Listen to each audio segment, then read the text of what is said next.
বলে কিছুক্ষণের মধ্যে সে আমাকে কিছু পিক পাঠালো।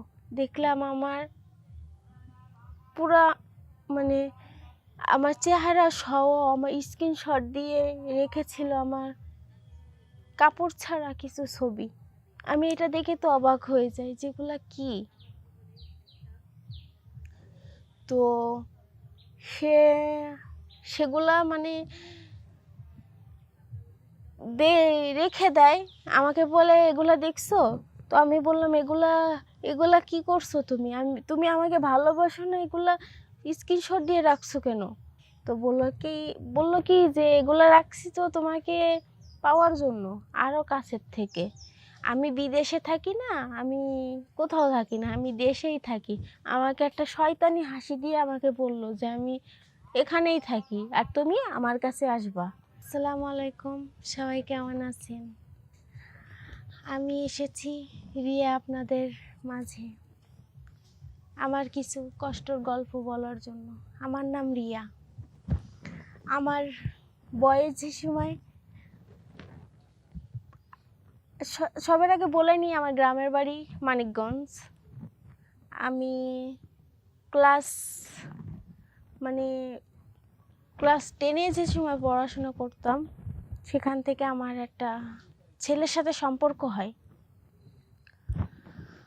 আমার বাবা মা অবস্থা ভালো, আমার বাবার আর্থিক অবস্থা অনেক ভালো, আমরা ভালোই ছিলাম। তো আমার একটা ছেলের সাথে সম্পর্ক হয়। সে থাকতো বিদেশে, বাইরে থাকতো। তার সাথে আমার ফেসবুকে পরিচয় হয়। তো বাইরে থাকতো, তো সে অনেক সুন্দর দেখতে, আমারও তার উপরে অনেক ভালো আকর্ষণ এসে যায়, ভালো লাগে। সে আমাকে অনেক কথা বলে, ভালোবাসার কথা বলতো। সে দেশে আসবে, আমার জন্য অনেক কিছু নিয়ে আসবে, এগুলা বলে আমার মনটা সে নিয়ে নিয়েছিল। আর মেয়েরা তো জানেনই, সব কিছুর প্রতি একটু লোভী থাকে। আমার লোভটাও ঠিক সেইভাবে বেড়ে গিয়েছিল যে সে বিদেশে থাকে, তার টাকা পয়সা অনেক, সে যা চাইবে তাই দিয়ে দিব। তো হঠাৎ করে তার সাথে রাত 12টার সময় সে আমাকে ফোন দিয়েছে। তো আমি তার সাথে কথা বলছি। তো আমাকে বলে যে তোমাকে তো আমি অনেক ভালোবাসি, তো তোমাকে একটা কথা বলি। তো আমি বললাম কি বলো তো? তো বলল কি, আজকে তুমি কি একা আছো রুমে? তো আমি বললাম হ্যাঁ, আমি একা আছি। ও বলে, আজকে তুমি তোমার সাথে আমি ভিডিও কলে কথা বলবো। তো আমি বলে, এগুলা কি বলছো? তোমাকে ভালোবাসি বলে কি আমি এগুলো করব নাকি? তো সে আমাকে বলে যে তাহলে কেমন ভালোবাসো তুমি, আমাকে দেখাতে হবে। তো আমিও ভালোবেসে ফেলছিলাম। তো হঠাৎ করে সে আমাকে ফোন দেয়, আমি তার ফোন রিসিভ করে ফেলি। তো মোবাইল ফোনে ভিডিও কলে আমি আসার পরে আমার খুলে ফেলি, সব কিছু করে ফেলি। বুঝেনি তো, ভিডিও কলে আজকাল মেয়েরা অনেক কিছু করতেছে, কিন্তু সেটা ভিডিও কলে আমাদের একটা সম্পর্ক হয়ে যায়। তো সেখান থেকে সে কয়েকদিন পরে আমাকে ফোন দিছে, আমাকে ফোন দিত না আর। সেখান থেকে আমাকে আর ফোন দিত না, কথা বলে সকালে রেখে দিল। পরে আমাকে আর আমি ফোন দিই, ফোন অফ বলে, ইমো অফ বলে। আমি কি বলবো, আমি তো অনেক ভেঙে পড়েছিলাম যে যাকে ভালোবাসতাম সে আমার সাথে এমন করতে পারলো। তো হঠাৎ করে সে আমাকে একদিন ফোন দেয়, দিয়ে বলে যে আজকেও তুমি আমাকে ভিডিও কলে এগুলা করবে। তো আমি বলি যে আমি ডাইরেক্ট না করে দিই যে আমি পারবো না এগুলা করতে। তুমি এতদিন কোথায় ছিলা? তুমি না আমাকে ভালোবাসো, এখন তুমি ভিডিও কল দিয়ে আমাকে এগুলা করতে বলছো? আমি পারবো না এগুলা করতে। তো বলে তাহলে কি, বললো আচ্ছা ঠিক আছে বলে কিছুক্ষণের মধ্যে সে আমাকে কিছু পিক পাঠালো। দেখলাম আমার পুরা আমার চেহারা সহ আমার স্ক্রিনশট দিয়ে রেখেছিল আমার কাপড় ছাড়া কিছু ছবি। আমি এটা দেখে তো অবাক হয়ে যাই, যেগুলা কি। তো সে সেগুলা মানে রেখে দেয়, আমাকে বলে এগুলা দেখছো? তো আমি বললাম এগুলা এগুলা কি করছো তুমি? তুমি আমাকে ভালোবাসো না, এগুলা স্ক্রিনশট দিয়ে রাখছো কেন? তো বললো কি যে এগুলা রাখছি তো তোমাকে পাওয়ার জন্য, আরও কাছের থেকে।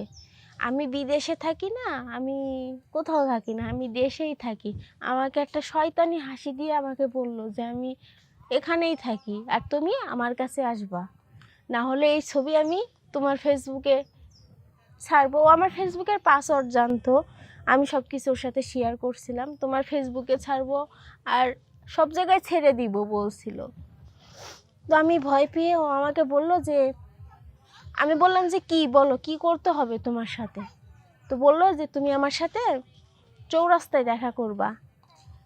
তো আমি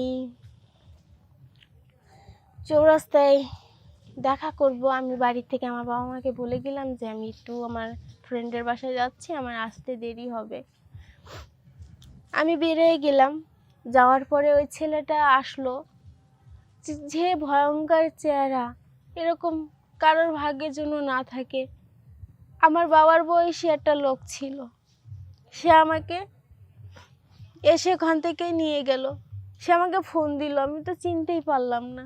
বললো যে আমি সেই লোকটা যার সাথে তুমি কথা বলতা। সে অবশ্যই আমার সামনে কখনো ভিডিও মানে কলে আসলে সে ক্যামেরা অফ করে রাখতো, সে কখনো আসতো না। আমি অনেক রিকোয়েস্ট করার পরেও আমার কাছে আসতো না। তো সে আমাকে নিয়ে যায় চৌরাস্তায় একটা আবাসিক হোটেলে, নিয়ে ওখানে বসিয়ে রাখে আর আমাকে ভয় দেখায় বলে যে আমি যা বলবো তুমি সেটাই করবা। তো আপনারা তো বুঝতেই পারছেন আমি বিয়ে হয়নি, বিয়ে না করলে মেয়েরা কেমন থাকে।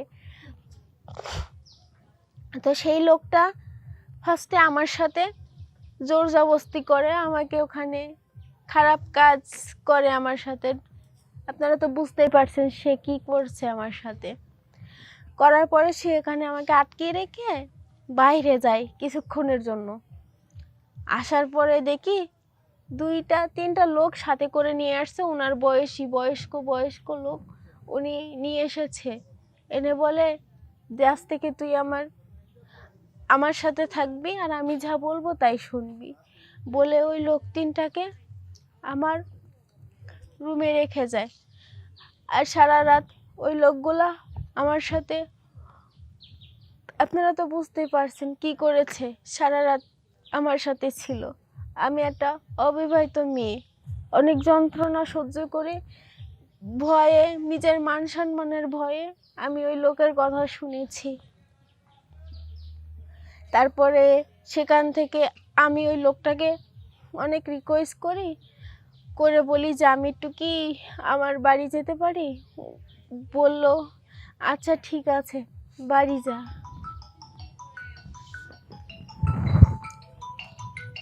আচ্ছা ঠিক আছে বাড়ি যা। যাওয়ার পরে আমি গেছি, যা আমার বাবা মার সাথে দেখা করেছি। আমার বাবা মা আমাকে ধরে মানে আমার বাবা ধরে আমাকে চুলের মুঠি ধরে আমাকে খাটে ফেলে আমাকে মারতে শুরু করলো।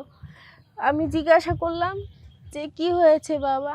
বলল সারা রাত আবাসিক হোটেলে ছিলি আর এইগুলা ভিডিও সব আমার বাবার ইমোতে পার্সোনালভাবে পাঠানো হয়েছে। আমার বাবা সব কিছু দেখেছে আর এই দেখে বলল যা তুই এই কাজ করেই খা, বলে আমাকে আমার বাড়ির থেকে বের করে দিল। আমার মায়ের কাছ থেকে দূরে হয়ে গেলাম, আমার বাবার কাছ থেকে দূরে হয়ে গেলাম। তো লাস্টে ওই লোকটা ফোন করে আমাকে তার কাছে নিয়ে গেল। আর এভাবেই চলছে আমার জীবন। আমার প্রিয় বোনেরা, আমার মতো ভুল তোমরা কেউ করবা না। আমি যে ভুল করেছি, নিজের বাবা মাকে হারিয়ে ফেলেছি, তাদের মুখ আর দেখতে পাই না, কিন্তু তাদের সব থেকে আদরের মেয়ে ছিলাম আমি। আজ তাদের কাছ থেকে দূরে, আজ আমার জায়গা হলো একটা আবাসিক হোটেলে, রোজ নতুন লোকের দেখা। আমার মতো এমন ভুল কোনো বোনেরা করবেন না, এটাই।